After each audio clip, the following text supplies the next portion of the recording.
भी सेलेक्ट किया, देखिएगा मैंने आपको बताया था कि यहां पर आपसे पूछता है कि आपको 5 साल के लिए चाहिए या 10 साल के लिए चाहिए, और कंसल्टेंट क्या करते हैं, जानबूझ के आपका 5 ईयर सेलेक्ट कर देते हैं, क्योंकि उन्हें पता है हजारों रुपए आपने पे किया, आप दोबारा फिर से पे करेंगे 5 साल के बाद। कि नोटिस आपको सर्व करवाया जाता है। क्यों करवाया जाता है, ये चाहें तो आप यहां पर एक मेंबर की डिटेल फिल कीजिए और इसको सबमिट कर दीजिए, सबमिट हो जाएगा फॉर्म, लेकिन क्या आएगा आपके पास, नोटिस। सभी साथियों को मेरा प्रेम भरा नमस्कार। मैं आपका होस्ट और दोस्त एसके यादव एक बार फिर से हाजिर हूं इस विशेष वीडियो में एक बेहतरीन जानकारी के साथ। जी हां, मैं बात करने वाला हूं 12वे ATG एप्लीकेशंस के बारे में। और ध्यान रखिएगा, ये वीडियो एक सीधा सा प्रयास है आप सभी संस्थाओं की मेहनत से कमाई हुई गाड़ी कमाई को बचाने के लिए। क्योंकि मैंने देखा है, मैंने पाया है, और काफ़ी सारे एनजीओज ने हमें बताया भी है कि चाहे वो प्रोविजनल 12वे ATG हो या परमानेंट 12वे ATG हो, उनके नाम पर कैसे संस्थाओं को मूर्ख बनाया जा रहा है, उनसे 30-30, 40-40, 50-50 हज़ार रुपए जो है ऐंठे जा रहे हैं। डर दिखाया जा रहा है उन्हें तमाम प्रकार के नोटिस का कि आप ऐसे अप्लाई कर देंगे तो ये नोटिस आ जाएगा, ऐसा हो जाएगा, वैसा हो जाएगा, और नोटिस बकायदा सर्व करवाया जाता है। जी हाँ, मैं एक बार फिर से रिपीट करना चाहूंगा कि नोटिस सर्व करवाया जाता है। जी, इस वीडियो में मुझे नहीं पता इस वीडियो की लेंथ क्या होगी, लेकिन अगर वाकई में आप चाहते हैं कि आपकी संस्था के हजारों लाखों रुपए वेस्ट ना हो, तो मेरी आपसे एक रिक्वेस्ट है, इस वीडियो को ध्यान से देखिए और सुनिएगा। आपको 12वे ATG के नाम पर चल रहे इस गेम के बारे में बड़ी ही क्लियरेंस मिलेगी। और अगर आपकी संस्था या आप भी ऐसे किसी ठग के चक्करों में आकर अपने हजारों लाखों रुपए गंवा चुके हैं तो नीचे कमेंट करना मत भूलिएगा। तो चलिए मैं बात करता हूं 12वे ATG एप्लीकेशन की, कि कैसे कंसल्टेंट आपसे हजारों लाखों रुपए ठग लेते हैं इस मामूली से एप्लीकेशन के लिए, जहां पर किसी भी प्रकार का ना तो कोई नोटिस की टेंशन होती है, ना ही किसी प्रकार के। अच्छा, एक चीज और भी थी, कुछ साथी यहां पर नीचे कमेंट करना मत भूलिएगा, कुछ साथियों के पास 12वे 5 साल के लिए है या फिर ATG 5 साल के लिए, और कुछ साथियों के पास 12वे या ATG जो भी सर्टिफिकेट है वो 10 साल के लिए। अब आप समझेंगे इस गेम को कि किसी के पास 5 साल के लिए क्यों है और किसी के पास 10 साल के लिए क्यों है, क्योंकि ये सारे जो है एक चालबाजी है आपके उसी कंसल्टेंट की, जो आपसे लाखों रुपए हजारों रुपए ले चुका है, और वो फिर से इसी फिराक में है कि आप नेक्स्ट टाइम जैसे ये 5 साल पूरे हों आप उसे फिर से अपॉइंट करें, फिर से आप उसे यही हजारों लाखों रुपए दें एप्लीकेशन के लिए। जी हाँ, और ये बात मैं सिर्फ वैसे नहीं कह रहा हूं, ये बात मैं कह रहा हूं प्रैक्टिकल प्रूफ्स के बिहाफ पर, जो मैं अभी आपको लाइव दिखाने वाला हूं कि कैसे आप इन कंसल्टेंट्स के जाल में फंसते चले आ रहे हैं। कोई भी कंसल्टेंट, देखिए कंसल्टेंट का काम है प्रलोभन देना, प्रलोभन दिया जाता है आपको पिछली एक्टिविटीज़ दिखाकर, बताकर कि हमने इसका रजिस्ट्रेशन कर दिया, उसका 12वे ATG रजिस्ट्रेशन कर दिया, है ना। क्यों? क्योंकि आप इनके जाल में आसानी से फंस सके। तो कंसल्टेंट से बचने का प्रयास करें। मैं आपको सीधे लेकर चलता हूं इनकम टैक्स की वेबसाइट पर। कुछ इस प्रकार से आपको इनकम टैक्स की वेबसाइट का इंटरफेस दिखाई देता है। ध्यान रखिएगा, मैं फिर से कहना चाहूँगा कि अगर आप सही तरीके से बिना किसी परेशानी के 12वे और ATG, चाहे वो प्रोविजनल हो या परमानेंट हो, आप लेना चाहते हैं अपनी संस्था के लिए, तो आप इस प्रोसीजर को ध्यान से देख और सुन लीजिएगा, उसके हिसाब से ही अप्लाई कीजिएगा। आपको ज़रा भी दिक्कत नहीं आएगी, किसी कंसल्टेंट की आपको आवश्यकता नहीं पड़ेगी। कुछ साथी वीडियो स्किप करते हैं और उसी कारण उनको परेशानियों का सामना करना पड़ता है।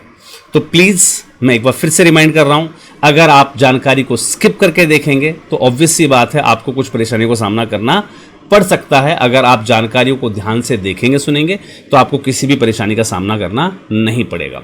तो यहाँ पर हमने लॉगिन पर क्लिक किया। लॉगिन पर क्लिक करने के बाद यहाँ डालना होता है हमें अपना पैन, एनजीओ का पैन नंबर, और उसके बाद कर लेना होता है इसको लॉगिन। तो चलिए मैं जल्दी से अपनी संस्था का जो है पैन नंबर जो है डालकर, और यहां पर आपको लॉगिन करके दिखाता हूं। इस पर्टिकुलर पार्ट को मैंने जो है यहां पर यहां पर मैं इसको स्टॉप कर दूंगा। तो मैं लॉगिन करने के बाद इसके अंदर वाले इंटरफेस पर लेकर चलता हूं आपको, राइट। चलिए जी, हम यहां पर हो चुके हैं लॉगिन, और यहां पर आ चुकी हैं हमारी अकाउंट डिटेल्स, जिसको मैंने ब्लर कर दिया है साइड में, और आपके सामने कुछ इस प्रकार का इंटरफेस आता है। अब यहां पर आप देखेंगे ई फाइल के ऑप्शन पर फाइल इनकम टैक्स फॉर्म का ऑप्शन जो आता है, इस पर फाइल इनकम टैक्स फॉर्म पर आपको क्लिक करना है। यहां पर हमने क्लिक कर दिया, राइट। आपके सामने यहां देखेंगे आप कि एक एप्लीकेशन आपको यहां दिखाई देती है, फॉर्म एज पर एक्ट 2025। तो अब आपको जो भी एप्लीकेशन फॉर्म फाइल करने हैं वो इस एक्ट पर फाइल करने हैं, राइट। चलिए अब बात करते हैं कि इसमें हम प्रोविजनल कैसे करें और परमानेंट कैसे करें। देखिए यहां पर आपको दिख रहा है प्रोविजनल रजिस्ट्रेशन सर्टिफिकेट, है ना। तो प्रोविजनल के लिए ये फॉर्म 104 आपको फाइल करना है, और परमानेंट एप्लीकेशन अगर आपको करनी है तो 105 आपको फाइल करना है। दोनों फॉर्म बिल्कुल सेम है, इसमें बिल्कुल भी घबराने की आवश्यकता नहीं है, राइट। तो चलिए मैं, क्योंकि हमारी इस संस्थान पर ऑलरेडी हम ओरिजिनल ले चुके थे, तो हमें परमानेंट के लिए फाइल करना था, तो मैं यहां पर आपको दिखा देता हूं। और गलती से अगर आप ले भी चुके हैं और आपको नहीं पता है, या कोई असामयिक जानकारी आपको नहीं मिल पाती है इन केस, तो ध्यान रखिएगा अगर आपके पास ऑलरेडी प्रोविजनल होगा तो वो प्रोविजनल आपका दोबारा एक्सेप्ट करेगा ही नहीं, राइट। अब हम जो भी एप्लीकेशन है, चलिए प्रोविजनल हो चाहे परमानेंट हो, मैं एक बार पहले प्रोविजनल वाला जो इंटरफेस है वो आपको दिखा देता हूं। प्रोविजनल पर आप आते हैं। अब यहां पर जो है टैक्स ईयर के नाम से संबोधित किया, पहले असेसमेंट ईयर AY आया करता था, तो संस्थाएं हमारी ना बीच में कंफ्यूज हो जाती थी, भाई असेसमेंट ईयर का मतलब क्या, क्योंकि वैलिडिटी वाला जो हमारा सर्टिफिकेट है उस पर असेसमेंट ईयर लिखा है, हमें पता ही नहीं लग पा रहा कि हमारा वो कब तक वैलिड है। तो अब यहां पर डायरेक्टली आप अपना जो फाइनेंशियल ईयर है, यानी कि जो आपका करंट ईयर है, जो आपका टैक्स ईयर है, उसको आप चुनेंगे, जो कि हमारा अभी चल रहा है क्या, 2026-27। कंटिन्यू करेंगे, एक नोटिफिकेशन आपको दिखाएगा, लेट अस स्टार्टेड पर क्लिक करेंगे। यहां पर मिलते हैं आपको सिर्फ 4 ऑप्शन। देखिए प्रोविजनल के अंदर कितना अच्छा सिस्टम है, सिर्फ 4 ऑप्शन मिलेंगे। पर्टिकुलर भरना है, अदर इंफॉर्मेशन फिल करनी है, अटैचमेंट्स लगाने हैं, और अंडरटेकिंग देना है, राइट। तो पहले हम इस पे चलते हैं। देखिए यहां पर आप देखेंगे कि जो आपका संस्था का प्रोफाइल है वो ऑटोमेटिकली जो आपने अपडेट किया हुआ वेबसाइट पर आपके पैन के हिसाब से जो जानकारी है वो यहां पर इसने उठाई होगी। इसको सिर्फ आपको सेव पर क्लिक कर देना, कोई कमी लगे तो उसको पूरा कर लीजिएगा, राइट। अब आते हैं पार्ट बी पर, यहां है सारा गेम। अब समझिएगा यहां पर सारा गेम मैं क्यों कह रहा हूं, देखिएगा यहां पर आपको जो सेक्शंस चुनने होते हैं, मान लीजिए यहां पर हम 12A के लिए कर रहे हैं तो हम ये पहला वाला सेक्शन सिलेक्ट करेंगे, ATG के लिए कर रहे हैं तो हम ये वाला सेकंड वाला सेक्शन सिलेक्ट करेंगे, हम दोनों के लिए अप्लाई करें तो हम बोथ के लिए लगा देंगे, राइट। चलिए अब देखिएगा यहां पर मेरे पास ऑलरेडी जो है प्रोविजनल था तो हमें ये मना कर रहा है ना। यहां पर आप देखेंगे कि हमने यहां पर जो भी सेक्शन सेलेक्ट किया हमारे पास ऑलरेडी प्रोविजनल था तो ये हमें मना करने लग गया है। अगर आप इसको सेलेक्ट करेंगे तो यहीं पर जो है आपका ईयर सेलेक्ट करने का ऑप्शन आता है कि आपको ये कितने सालों के लिए चाहिए, 5 साल के लिए, 10 साल के लिए। चलिए अब हमारे पास तो ऑलरेडी प्रोविजनल है इसलिए यहां पर हमें एरर दे रहा है, तो हम इसको कर देते हैं बैक, वापस चलते हैं फाइल इनकम टैक्स फॉर्म पर। मैं डिलीट कर देता हूं इस ड्राफ्ट को और अब वापस मैं फाइल करता हूं 105, क्योंकि हमारे पास जो है प्रोविजन ऑलरेडी था तो अब हमें परमानेंट के लिए अप्लाई करना। देखिएगा यहां पर हमारे पास ईयर आ गया है, 26-27 के लिए चाहिए या 27-28 के लिए चाहिए, नेक्स्ट ईयर से चाहिए आपको, राइट। कई बार क्या होता है संस्थाओं की वैलिडिटी बची हुई होती है और वो 6 महीने पहले अप्लाई कर रहे हैं, जिनके 12 ATG सर्टिफिकेट पर AY 202627 आया हुआ है, सॉरी 2728 आया हुआ है, इसका मतलब उनका जो है 27-28 जो 27 मार्च है 2027 का जो मार्च आएगा वहां तक वैलिड है। तो वो कब अप्लाई करेंगे, सितंबर के महीने में, 6 महीने पहले, राइट। सितंबर 2026 में अप्लाई करेंगे तो वो कौन सा सेलेक्ट करेंगे, 27-28 वाला, क्योंकि उनको आगे की वैलिडिटी चाहिए। अब जिनका एक्सपायर हो चुका है वो 26-27 सेलेक्ट करें, करंट ईयर सेलेक्ट करें, राइट। अब देखिए यहां पर हम लेटेस्ट स्टार्टेड पर क्लिक कर देते हैं। यहां पर आपके पास देखिए कितने ऑप्शन आए हुए, 1 2 3 4 5 और 6। यहां पर आपके पास आते हैं 6 पार्ट्स। देखिए यहां पर मैं दिखाता हूं वो गेम। हमने पहला जो बताया था आपको, जो ऑटोमेटिकली डाटाबेस हमारा उठाता है, वो हमने एज इट इज यहां पर सेव कर दिया। सेकंड वाले पर आते हैं। चलिए जी, क्या इर्रिवोकेबल है, चलिए इसको यस कर देते हैं। Whether any registration approval made by the past in the rejected, कोई पास्ट में कोई आपका रिजेक्ट वगैरह तो नहीं हुआ, नहीं हुआ जी, चलो बाकी सब चीजें यहां पर ऑटोमेटिकली सिलेक्ट रहेंगी, जिसको आप कुछ भी नहीं छेड़ सकते। यहां पर देखिएगा आपसे पूछा जाता है आपको 332 चाहिए, 354 चाहिए, दोनों चाहिए, तो आपका 12A ATG या बोथ एक साथ ही दोनों के लिए एप्लीकेशन की जा सकती है। आप चाहें तो सिंगल 1 by 1 सेलेक्ट कर सकते हैं। मैं आपको रिकमेंड करूंगा कि आप सिंगल सेलेक्ट कीजिएगा, जिससे कि अगर एक में नोटिस जारी होता है या एक में कोई भी दिक्कत आती है तो आपका उसकी वजह से सेकंड वाला पेंडिंग में ना रहे, राइट। तो हमने यहां पर जो भी सेलेक्ट किया, देखिएगा मैंने आपको बताया था कि यहां पर आपसे पूछता है कि आपको 5 साल के लिए चाहिए या 10 साल के लिए चाहिए, और कंसल्टेंट क्या करते हैं, जानबूझ के आपका 5 ईयर सेलेक्ट कर देते हैं, क्योंकि उन्हें पता है हजारों रुपए आपने पे किया, आप दोबारा फिर से पे करेंगे 5 साल के बाद। आप समझे इस गेम को। मैं यहां पर देखिए 354 यानी कि ATG वाला सेलेक्ट कर रहा हूं, ठीक है। सेक्शन हमें सेलेक्ट कर लेने हैं, जो भी हम सेलेक्ट करते हैं, राइट। तो यहां पर हमें वो सेक्शन सेलेक्ट कर लेना। अब देखिए यहां पर 5 साल 10 साल दोनों का ऑप्शन आ रहा है। चलिए अब मैं आपको दिखाता हूं, यहां पर मैं दोनों को सेलेक्ट करता हूं, 12A ATG दोनों को। यहां पर हमसे पूछेगा भाई 12A का कौन सा सेक्शन है, ठीक है, और ATG का कौन सा सेक्शन है। मैंने यहां पर सेक्शन सेलेक्ट कर लिए हैं, ध्यान दीजिएगा, मैंने यहां पर सेक्शन सेलेक्ट कर लिए हैं। अब सेक्शन सेलेक्ट करने के बाद यहां पर अभी भी 5 ईयर और 10 ईयर का आ रहा है ना ऑप्शन।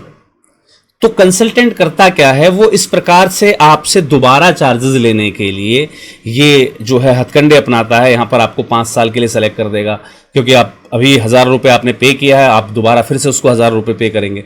तो प्लीज़ कंसल्टेंट्स के चक्कर में मत पड़िएगा। दोनों एप्लीकेशन बहुत इजी हैं, बहुत इजी वे में आप इनको कंडक्ट कर सकते हैं। मैं थोड़ा सा एक सैंपल दिखा देता हूं आपको। यहां पर ये जानकारी आपने दे दी, बाकी की सारी जानकारी अनफिल्ड है। यहां पर आप ट्रस्ट हैं तो इसको सेलेक्ट कर देना, सोसाइटी है तो इसको सेलेक्ट कर देना, आप सेक्शन 8 है तो इसको सेलेक्ट कर देना। मैं सेक्शन 8 हूं, मैं इस पर सेलेक्ट कर दूंगा, राइट। यहां पर आप चैरिटेबल ऑर्गेनाइजेशन है या पब्लिक रिलीजियस हैं, या पब्लिक रिलीजियस हैं चैरिटेबल हैं, तो हमें सिर्फ चैरिटेबल। अगर आप रिलीजियस एक्टिविटी में इन्वॉल्व हैं तो रिलीजियस सेलेक्ट कीजिएगा। अगर आप रिलीजियस और चैरिटेबल दोनों में हैं तो आप इस वाले ऑप्शन को सेलेक्ट कीजिएगा, अदरवाइज आप चैरिटेबल के साथ आगे बढ़ना है आपको। चलिए जी, यहां पर आप कंप्लीट हो चुके हैं। यहां पर आपसे ऑब्जेक्ट पूछे जाते हैं। मेरा प्राइमरी जो है आपको बता देता हूं, जिस हिसाब से भी आप वर्क करते हो, आप जो है होलिस्टिक हिस्टोरिकल जो प्लेसेस को प्रिजर्वेशन या मोन्यूमेंट्स में आप प्रिजर्वेशन पर वर्क कर रहे हैं तो इसको सेलेक्ट कीजिएगा, अदरवाइज इसको सेलेक्ट करने की आवश्यकता नहीं है। चलिए जी, यहां पर हमने ये दोनों सेक्शंस सेलेक्ट कर दिए। यहां पर पूछ रहा है कि क्या आपकी संस्था एक अंडर एन इंस्ट्रूमेंट जो है फाइल हुई है, तो यहां पर मुझे अपना जो रजिस्ट्रेशन की डेट है वो यहां पर फाइल करनी है, राइट। तो मैं यहां पर जो है अपनी रजिस्ट्रेशन की डेट फाइल कर देता हूं। जो सेक्शन है, देखिए आपने इसे कहा डेट ऑफ फॉर्मेशन क्या है, आपका रजिस्ट्रेशन नंबर और जो ग्रांटिंग अथॉरिटी है, ठीक है, उसका यूनिक नंबर देना है आपको, राइट। तो ये चीजें आपको यहां पर प्रोवाइड कर देनी है, राइट। ये प्रोवाइड करने के बाद इसको सेव पर क्लिक कर देना। तो चलिए मैं जल्दी से इसको कंप्लीट फिल कर देता हूं और इसके नेक्स्ट पार्ट में आगे बढ़ता हूं। तब तक के मैं इस वीडियो को पॉज कर रहा हूं। अब आप देखेंगे कि हमारे ये पार्ट्स जो है वो कंप्लीट हो गए हैं। अब हमें जो हमारे बचे हुए पार्ट्स हैं यहां पर दिखा रहा है नॉन कंप्लीट। चलिए पहले हम देखते हैं अपने इस पार्ट को। यहां पर हमसे क्या मांगा जाता है, देखिए हम थर्ड पार्ट पर आ चुके हैं। इस पर हमसे क्या मांगा जा रहा है कि क्या आप जो है इनकम टैक्स इट्स प्रियर और it's repeal of income tax act 2035, क्या आप पहले से इनकम टैक्स एक्ट 1961 के अंदर रिकॉग्नाइज थे। यानी कि अगर आपके पास ऑलरेडी कोई सर्टिफिकेट था तो आप उसकी डिटेल यहां पर जो है सबमिट कर देंगे, राइट। चलिए जी, ये वाला सेलेक्ट कर दिया हमने। यहां पर जो भी था आपके पास सर्टिफिकेट 12A ATG, देखिए हमें 1961 के अनुसार था ना हमारे पास, तो हमें उसको सेलेक्ट कर देना है 12A ATG का जो भी सर्टिफिकेट है, और उसको यहां पर जो है आप सबमिट कर देंगे। तो उसकी डेट क्या थी, सर्टिफिकेट से आपको अपनी डेट फिल करनी है और उसका जो है रजिस्ट्रेशन नंबर जो है वो यहां पर अपलोड करना है और इसको ऐड कर देना। ऐसे ही आप ATG को ऐड कर देंगे, राइट। उसके बाद यहां पर आपसे पूछता है whether recognition any under any law that is other than the income tax 1961, क्या इसके अलावा कोई था आपके पास। तो काफी सारी संस्थाएं ऐसी हैं जिनके पास पुराना वाला ATG 12 जो परमानेंट वाले मिलते थे स्टार्टिंग में, है ना। अगर वो है तो वो यहां पर इसको सेलेक्ट करेंगे, अदरवाइज इसको नो कर देंगे, राइट। चलिए जी, अब ऑफिस बियरर की डिटेल यहां पर ऐड मेंबर पर डिटेल पर क्लिक करना, उनका नाम, उनका स्टेटस क्या है, ठीक है, इंडिविजुअल है, इंडिविजुअल कर दीजिएगा, ठीक है। आप ऑथराइज सिग्नेचरी हैं, ऑथर हैं, एग्जीक्यूटिव डायरेक्टर हैं, है ना, ऑफिसर हैं, चीफ एग्जीक्यूटिव ऑफिसर हैं, मैनेजर हैं, मैनेजिंग डायरेक्टर हैं, मेंबर ऑफ सोसाइटी, जो भी आपकी एंटिटी हो वो आपको यहाँ पे सेलेक्ट करनी है। Percentage of share holding. अब होता क्या है, मोस्टली लोगों के परसेंटेज ऑफ शेयर होल्डिंग का बारे में नहीं पता होता है, तो मैं इसके बारे में थोड़ा सा एक छोटा सा ब्रीफ दे देता हूं आपको। जब भी यहां पर आप परसेंटेज ऑफ शेयर होल्डिंग करें, हालांकि सेक्शन 8 वालों को पता होता है कि उनके किस डायरेक्टर की कितने परसेंट शेयर होल्डिंग है। अब बात आती है ट्रस्ट और सोसाइटीज की। अगर आपके पास 3 मेंबर है, इक्वली डिवाइड करके यहां पर लिख दीजिएगा, 33-35, किसी का 30 है ना। आपके पास सोसाइटी है, 5 मेंबर है, उसके अंदर 7 मेंबर हैं, तो यहां पर उसके हिसाब से 20-20 सबका डाल दीजिएगा, 5 है तो, है ना। तो इस हिसाब से आप इसको फिल कर दीजिएगा। पैन अवेलेबल है कि नहीं है, यस क्लिक कर दीजिएगा। जो भी उनका पैन नंबर है वो पैन नंबर आप डाल दीजिएगा, राइट। इसको नो नहीं क्लिक करना है, ठीक है, नहीं तो फिर इस पे आपके जो है पासपोर्ट या कुछ और चीजें मांगेगा, ठीक है। तो सबसे बेटर है कि आप इसको यस क्लिक करें, उनका जो पैन है पैन डाल दें। अगर पैन नहीं है उस केस में नो क्लिक करें, और जो इसमें वोटर आईडी वगैरह मांगा गया है, जैसे इलेक्शन आईडी है ना, तो वो आप डाल सकते हैं। तो यहां पर यस टिक करा आपने, जो भी उनका परमानेंट अकाउंट नंबर है वो वगैरह फिल किया, एड्रेस वगैरह सारा फिल किया, ऐड कर दिया। तो यहां पर ध्यान दीजिएगा, मैंने आपसे एक बात कही थी स्टार्टिंग में कि नोटिस आपको सर्व करवाया जाता है। क्यों करवाया जाता है? ये चाहें तो आप यहां पर एक मेंबर की डिटेल फिल कीजिए और इसको सबमिट कर दीजिए, सबमिट हो जाएगा फॉर्म। लेकिन क्या आएगा आपके पास? नोटिस। क्यों? जब आपकी संस्था में 5, 7, 10 मेंबर हैं, ठीक है, तो आप उनकी डिटेल क्यों नहीं भर रहे हैं? यहां पर क्या लिखा हुआ? Details of the author's, founders, settlers, trustees, members, है ना, members of the governing council, है ना, शेयर होल्डर्स। तो भाई ऑफिस बियरर्स, यानी कि जो भी आपके ऑफिस का स्टाफ है, 5 लोगों का, 10 लोगों का, अगर उसकी कंप्लीट डिटेल आप यहां पर नहीं भरेंगे तो नोटिस आएगा, है ना, कि आप ये डॉक्यूमेंट लेके आओ, अपनी मेंबर्स की लिस्ट लेकर आओ। क्यों मांगा जाता है आपसे? इसीलिए मांगा जाता है। चलिए इसको हम कंप्लीट कर लेंगे, उसके बाद आगे बढ़ते। ध्यान दीजिएगा, operation details, date of institution, details of institution. अगर आपका कोई इंस्टीट्यूट चल रहा है, ठीक है, कोई भी उसके अंदर स्कूल, कॉलेज, यूनिवर्सिटी, हॉस्पिटल कुछ चल रहा है, तो उसकी डिटेल यहां पर फिल करना जरूरी होता है। जो भी आपकी संस्था के अंदर चल रहा हो, नहीं चल रहा है तो उसको आप छोड़ सकते हैं, राइट। चलिए जी, यहां पर मैं फिलहाल इसको आपको बता रहा हूं, आगे मैं फिल करके भी दिखाऊंगा आपको। तो हम यहां पर डिटेल्स ऑफ इंस्टीट्यूशन फिल करेंगे। उसके बाद जो आती है, उसके बाद ऑल अकाउंट्स। आपकी संस्था के पास जो भी अकाउंट्स हैं, संस्था के नाम से कोई अकाउंट है, हमारे हॉस्पिटल या स्कूल के नाम से कोई अकाउंट है, उसकी डिटेल यहां पर देनी है आपको, राइट। तो 50 अकाउंट्स तक आप इस पर ऐड कर सकते हैं। आप डिटेल पूरी नहीं देंगे तो नोटिस आएगा, राइट। तो आईएफएससी कोड देना है, बैंक का नाम ऑटोमेटिकली उठा लेगा, अकाउंट नंबर देना और ऐड कर देना, दैट्स इट। कुछ नहीं करना। ये छोटी सी इंफॉर्मेशन फिल करनी है, जिसमें ये लोग जो है ना कोताही बरत देते हैं, और इसकी वजह से क्या आता है आपके पास? नोटिस। संस्था के पास कोई बिल्डिंग है, कोई लैंड है ना, तो आप उनकी भी अप टू 50 लैंड्स आप जानकारी यहां पर फिल कर सकते हैं, राइट। तो जो भी जानकारी आपको दी गई है, अब यहां पर देखेंगे बाकी चीज आपकी जो है वो नो पर। Advancement of any other general public utility हमने वहां पर सिलेक्ट नहीं किया था एक्टिविटीज में, तो ये यहां पर हमारा जो है वैसा दिखाएगा, राइट। अगर हमने इसको वहां स्टार्टिंग में सिलेक्ट किया होता हमारी एक्टिविटीज में, तो ये आपसे पूछ रहा होता कि भाई आप कोई कमर्शियल एक्टिविटी तो नहीं कर रहे हैं, है ना, जनरल पब्लिक यूटिलिटी में आप क्या कर रहे हैं, क्या नहीं कर रहे हैं। तो चलिए मैं इसको जल्दी से कंप्लीट करता हूं और फिर आपको इसके नेक्स्ट पार्ट में लेकर चलता हूं। चलिए जी, अब हम कंप्लीट कर चुके हैं इसके 3 पार्ट्स को। अब हम आते हैं चौथे पार्ट पर, जहां पर हमसे पूछी जाती है हमारी एसेट्स और लायबिलिटीज, या हमारी जो इनकम है वो पूछी जाती है हमें हमारी ऑडिट्स के हिसाब से, राइट।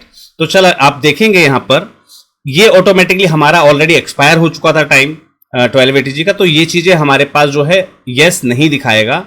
अगर आपका एक्सपायर नहीं हुआ तो यहां पर ये कॉर्पस फंड कितना है आपके पास, फंड रिसीव्ड या other than corpus, long term liability क्या है, अदर लायबिलिटी क्या है, टोटल लायबिलिटी क्या है, लैंड या बिल्डिंग का अमाउंट, फिक्स एसेट्स का अमाउंट, ये सारी चीज आपको फिल करनी पड़ेंगी। अगर आपका एक्सपायर नहीं हुआ है तो आपको ये जानकारी फिल करनी, एक्सपायर हो चुका है आपका प्रोविजनल वगैरह, तो ये जानकारी आपको यहां फिल करने की आवश्यकता नहीं है। अब आपको क्या देना है, पिछले 2 साल के जो आपकी टोटल इनकम है, राइट, तो वो आपको यहां पर ऐड करनी है। देखिए यहां पर आएंगे, टैक्स ईयर सेलेक्ट करेंगे, आपकी जो टोटल टर्नओवर है वो यहां पर सेलेक्ट कर देनी है, राइट, उसका अमाउंट सेलेक्ट कर देना। फिर ऐसे ही नीचे वाले में income tax receive last in 3 year immediate proceeding the tax year, तो यहां पर भी आपको वो 3 साल की डिटेल यहां पर भी आपको जो है टैक्स ईयर सेलेक्ट करना है। रेगुलर इनकम क्या थी, ग्रांट्स कितनी रिसीव हुई, रिस्पॉन्सिबिलिटी कितनी थी, अदर स्पेसिफिक फंड क्या था, कॉर्पस डोनेशन कितना था, अदर इनकम क्या थी, ये सारी चीजें आपको सेलेक्ट कर देनी। अब यहां पर क्या रिलीजियस एक्टिविटी में आपने पैसा खर्च किया, यस और नो टिक करना है। अगर आप रिलीजियस एक्टिविटीज में हैं तो यस करना, अदरवाइज इसको नो करना। तो चलिए मैं जल्दी से इसको भी कंप्लीट कर देता हूं और फिर चलते हैं इसके नेक्स्ट पार्ट में। अब हम अपने फोर्थ पार्ट को भी कंप्लीट कर चुके हैं। आप देखेंगे हमारा फोर्थ पार्ट कंप्लीट हो चुका है। यहां पर अब हमसे पूछे जाते हैं अटैचमेंट्स। देखिए मैंने कहा ना कि नोटिस सर्व करवाए जाते हैं, कैसे सर्व करवाए जाते हैं। यहां पर आप अटैचमेंट्स मत लगाइए, गलत अटैचमेंट लगा दीजिए, नोटिस आ जाएगा आपके पास, राइट। तो यहां पर आपकी जो भी ट्रस्ट डीड है तो आप यहां पर ट्रस्ट डीड लगाएंगे। अब यहां पर आप देखेंगे self certified copy of the trust deed और मैंडेटरी का रखा है। अब आप कहेंगे जी मैं तो सेक्शन 8 हूं, मैं तो सोसाइटी हूं, मैं यहां पर डीड कैसे लगाऊं। तो यहां पर आप क्या लगाएंगे, अपनी बायलॉज। सोसाइटी वाले क्या लगाएंगे, बायलॉज। ट्रस्ट वाले क्या लगाएंगे, ट्रस्ट डीड। सेक्शन 8 वाले क्या लगाएंगे, एमओयू। ध्यान रखिएगा। तो यहां पर पहला पार्ट कंप्लीट हो गया A1 का। अब कुछ लोग पूछते sir A2 where the applicant is created और established under the instrument self certified copy of the instrument, ये भी मैंडेटरी है। यहां पर क्या लगाना होता है, यहां पर आप अटैच करेंगे अपना पेन। क्या अटैच करेंगे यहां पर, पेन, राइट। ट्रस्ट हो, सोसाइटी हो या सेक्शन 8 हो, तीनों। अब A3 मैंडेटरी नहीं है, लेकिन self certified of the documents evidencing the creation, यहां पर ध्यान रखिएगा सेक्शन 8 वाले स्पेशल रूप से ध्यान रखिए। जो आपके पास एक सेक्शन 8 लाइसेंस की कॉपी मिलती है आपको, वो यहां अटैच कर दीजिएगा, राइट। चलिए जी, फोर्थ जो मैंडेटरी है, जहां पर कॉपी ऑफ रजिस्ट्रेशन सर्टिफिकेट मांगा गया है, रजिस्ट्रार ऑफ कंपनीज या रजिस्ट्रार ऑफ फर्म या रजिस्ट्रार ऑफ सोसाइटीज या पब्लिक ट्रस्ट एक्ट से, तो यहां पर तो जो ट्रस्ट वाले हैं वो अपनी ट्रस्ट डीड यहां पर फिर से अपलोड करेंगे, सोसाइटी वाले सर्टिफिकेट अपलोड करेंगे, सेक्शन 8 वाले सर्टिफिकेट अपलोड करेंगे, राइट।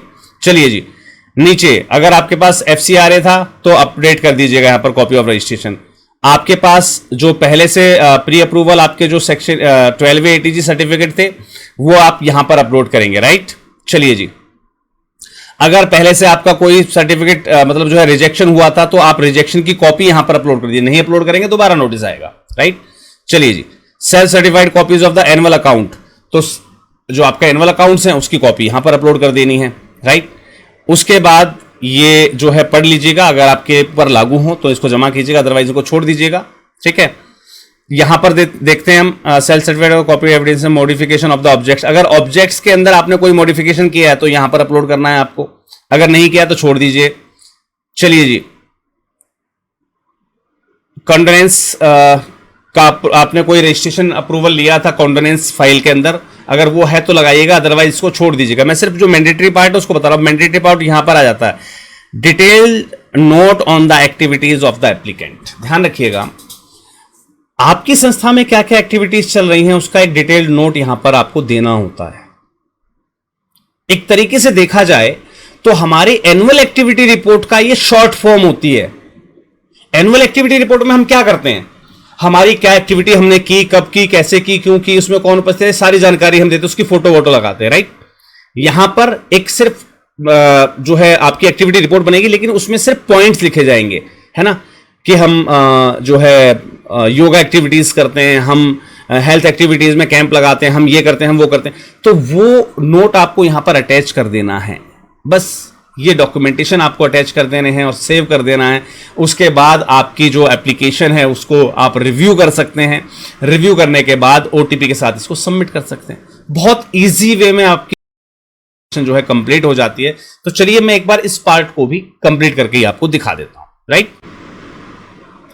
अब आप देखेंगे हमारी एप्लीकेशन में 5 पार्ट कंप्लीट हो चुके हैं। 5 पार्ट कंप्लीट दिख रहे हैं आपको।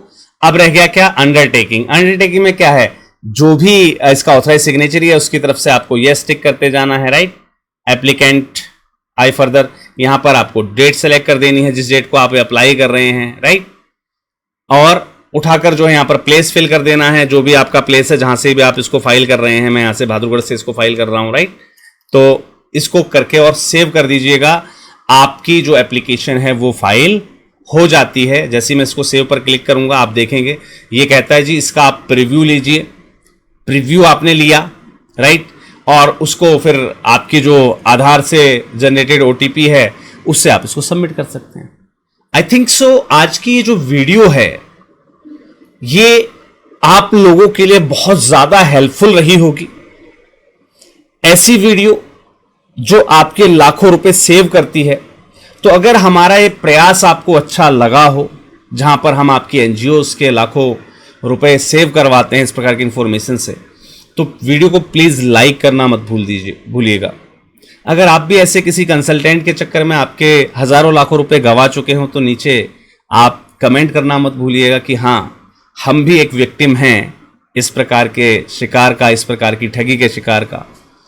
और अगर हमारा ये प्रयास आपको अच्छा लगा हो तो आप हमारे प्रयासों के लिए कोई भी कमिटमेंट, कोई भी आपकी तरफ से फीडबैक नीचे कमेंट ज़रूर कर सकते हैं हमें। तो चलिए मिलते हैं अगले किसी और वीडियो में नई किसी जानकारी के साथ। तब तक के लिए सभी को जय हिंद, जय भारत, धन्यवाद।